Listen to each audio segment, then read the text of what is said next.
अस्सलाम वालेकुम everyone. Welcome back to my channel. You are watching Saki kitchen. आज मैं आपके साथ नरम चटपटी जूसी बोटी की रेसिपी शेयर करूंगी। इस रेसिपी में मैं आपको बताऊंगी कि आप किस तरह एकदम नरम और जायकेदार बोटी घर में बना सकते हैं। और सबसे इम्पोर्टेंट बात तो ये है कि इस बोटी को गलाने के लिए ना ही इसमें कच्चा पपैया जाएगा और ना ही कोई केमिकल पाउडर। तो किस तरह ये बोटी नरम और एकदम जूसी बनेगी, तो ये जानने के लिए आपने वीडियो एंड तक ज़रूर देखनी है, कोई भी स्टेप मिस नहीं करना।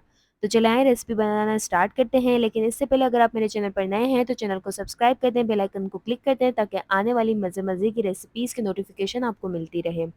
सबसे पहले हम यहाँ पे लेंगे बोटी। तो ये मटन या बीफ की बोटी का हिस्सा आपने लेना है तकरीबन 1 किलो, और इस तरह से पीसेस कर लेने हैं इसके। अब यहाँ पर जाएंगे सारे मसाले। नमक जाएगा यहाँ पे 1 टीस्पून, अदरक लहसुन का पेस्ट यहाँ पे जाएगा 1 टेबल स्पून, लाल मिर्च पाउडर 1 टेबल स्पून। अपने स्पाइस के मुताबिक भी आप लाल मिर्च पाउडर डाल सकते हैं। धनिया पाउडर 1 टीस्पून, चूरन यहाँ पर जाएगा 1 टेबल स्पून, गरम मसाला पाउडर 1/4 टीस्पून, और काली मिर्च पाउडर यहाँ पर जाएगा हाफ टी स्पून। कुटा हुआ ज़ीरा यहाँ पर जाएगा 1 टीस्पून, और आधा नींबू का रस डाल देंगे। सोया सॉस हम यहाँ पर डालेंगे 1 टेबल स्पून। बोटी को मैरिनेट करने के लिए ये सारे मसाले आपने डालने हैं, तो बहुत अच्छा टेस्ट इसका बनेगा। अब हम यहाँ पर डालेंगे दही। दही को इस तरह विस्क कर लेना है आपने, और थोड़ी सी गाढ़ी दही हो, ना ही मीठी हो ना ही खट्टी हो, प्लेन दही यहाँ पर जाएगी तकरीबन 1/3 कप। मैंने यहाँ पर ली है मटन बोटी, आप चाहें तो बीफ बोटी भी ले सकते हैं। अब इन सबको हम मिक्स कर लेंगे।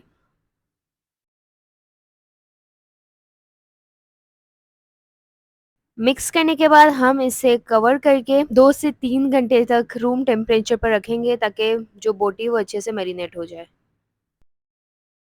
अब हम यहाँ पर बोटी को बनाएंगे। इसके लिए यहाँ पर एक पतीला ले लें या प्रेशर कुकर ले लें। ऑयल यहाँ पर जाएगा 1/3 कप।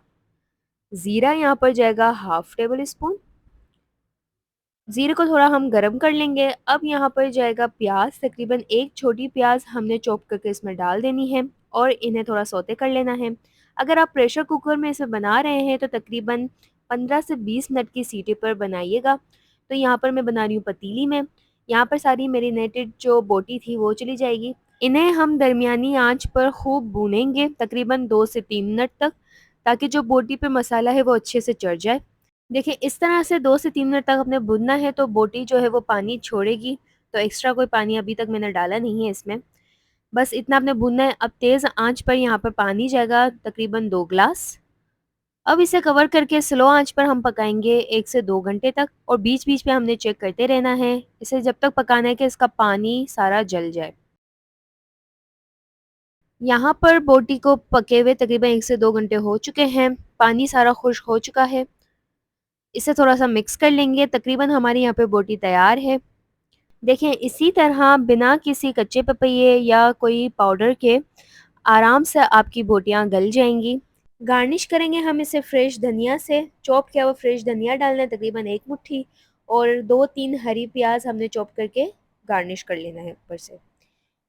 तो यहाँ पर हमने करना है फ्लेम ऑफ, और यहाँ पर आपकी चटपटी नरम जूसी सी बोटी तैयार है। उम्मीद करती हूँ आपको ये रेसिपी पसंद आई होगी। रेसिपी पसंद आए तो वीडियो को लाइक शेयर और कमेंट करना मत भूलिएगा।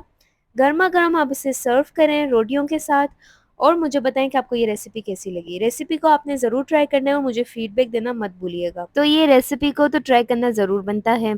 अगर आप मेरे चैनल पर नए हैं तो चैनल को सब्सक्राइब कर दें, बेल आइकन को क्लिक कर दें ताकि आने वाली मज़े मज़े की रेसिपीज़ की नोटिफिकेशन आपको मिलती रहे। अगर आप चाहते हैं कि मैं आपके रिक्वेस्ट के मुताबिक अगली रेसिपी बनाऊं, तो आप मुझे कमेंट बॉक्स में ज़रूर बताइएगा। चाहें तो आप मुझे इंस्टाग्राम पे डीएम भी कर सकते हैं। मैं मिलती हूँ इंशाल्लाह आपसे अगली वीडियो में एक नई रेसिपी के साथ। तब तक के लिए अल्लाह हाफ़िज़।